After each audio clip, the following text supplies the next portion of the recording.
Sëriñ Tuuba qaadalahu llaahu maxtaara la nee na ñi ànd ak man ñaar lañu ba ñett.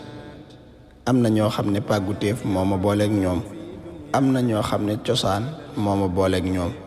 ñii nga xam ne cosaan moo ma booleeg ñoom ñooy ñi nga xam ne ba saa borom ne danaa la wàcce ci kaw suuf nga doon jëwrini yonente bi sallallahu taala alayhi bi alihi wa sahbihi wa sallama wa baraka. njëkk bind mbindeef yi la ma booleeg ñoom it ba ñu ñëwee jóguñu ca la ma bëgg wenn yoon. moo tax noppal nañu ma, sagal nañu ma.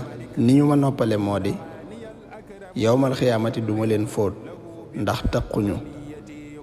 li ñu ma sagale moo di yawmal xiyaamati ku fa gënu nit yaa fa gën. ñii nga xam ne pàgguteef moo ma booleeg ñoom ñaari xaaj lañu.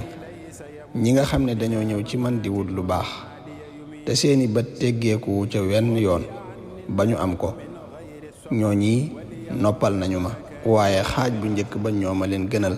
baneen xaaj bi moo di ñi nga xam ne dañoo ñëw ci man ngir lu baax waaye dañoo xool leneen ba loola muur seeni bët ñu topp ko. ñooñi bu ëllëgee li ma sama borom may ci lay doone ndox ak saabu fóot leen ba ñu set.